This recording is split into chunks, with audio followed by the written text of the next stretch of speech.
എല്ലാവർക്കും നമസ്കാരം. തിങ്ക് ടോണിക്കിന്റെ ആദ്യത്തെ വീഡിയോയിലേക്ക് ഏവർക്കും സ്വാഗതം.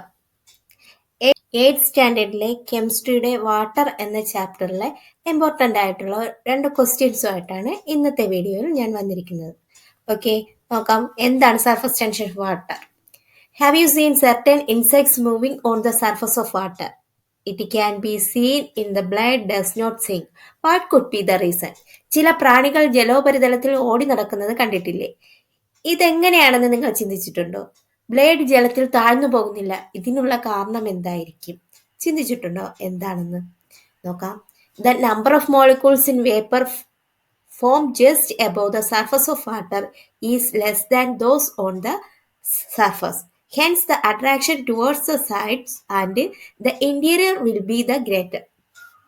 Consequently, the liquid surface behaves like a stretched membrane. This behavior causes surface tension.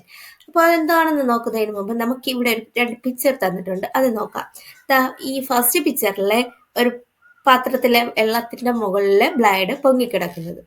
Second picture എന്ന് പറയുമ്പോഴത്തേക്ക് വാട്ടർ മോളിക്യൂൾസിനെ കുറിച്ചാണ് തന്നിരിക്കുന്നത്. വാട്ടർ മോളിക്യൂൾസ് എന്ന് പറയുന്നത് പരസ്പരം അട്രാക്ട് ചെയ്യുകയാണ് ചെയ്യുന്നത്. ഇത് 2 സൈഡിലോട്ടും ഈ ഒരു മോളിക്യൂൾസ് എടുത്തു കഴിഞ്ഞാൽ അത് 2 സൈഡിലോട്ടും മുകളിലോട്ടും താഴോട്ടും മോളിക്യൂൾസ് അട്രാക്ട് ചെയ്യുന്നുണ്ട്. എന്നാൽ ഈ ജലോപരിതലത്തിൽ വരുമ്പോഴത്തേക്ക് മോളിക്യൂൾസ് സൈഡിലോട്ടും താഴോട്ടും മാത്രമാണ് അട്രാക്ട് ചെയ്യുന്നത്. അതാണ് ഇതിനൊരു കാരണം. അപ്പൊ എന്താണിത്? ജലോപരിതലത്തിലെ തന്മാത്രകൾക്ക് മുകളിൽ ബാഷ്പരൂപത്തിലുള്ള തന്മാത്രകൾ വളരെ കുറവാണ്. അതിനാൽ വശങ്ങളിലേക്കും ഉള്ളിലേക്കുമുള്ള ആകർഷണ ബലം കൂടുതലായിരിക്കാം. ഇതുമൂലം ജലോപരിതലം വലിഞ്ഞു മുറുകിയ ഒരു പാട പോലെ പ്രവർത്തിക്കുന്നു. ഇതിന് കാരണമായ സവിശേഷത എന്ന് പറയുന്നത് എന്താണ്?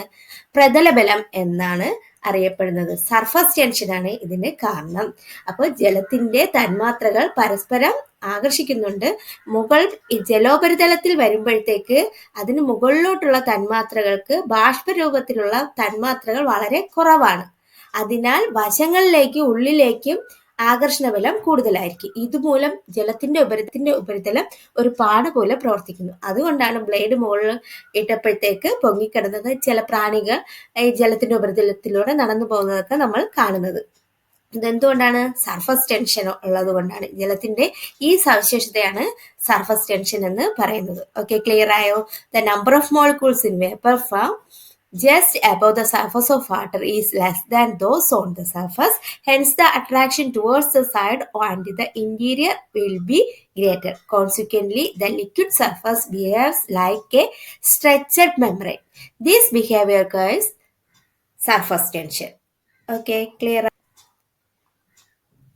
അടുത്ത് നമ്മൾ വസ്ത്രങ്ങൾ അലക്കുമ്പോഴത്തേക്ക് അതിലെ അഴുക്ക് പോകുന്നു. എന്തുകൊണ്ടാണ്? Soap can be decrease the surface tension of water. Soap തന്മാത്രകൾക്ക് വസ്ത്രത്തിലെ അഴുക്ക് കണങ്ങളിലേക്ക് ഇറങ്ങിച്ചെല്ലാനും സോപ്പിനെന്ന് പറയുന്നത് എന്തോന്നാണ്? വാട്ടറിന്റെ സർഫസ് ടെൻഷൻ ഡിക്രീസ് ചെയ്യാൻ കഴിയും.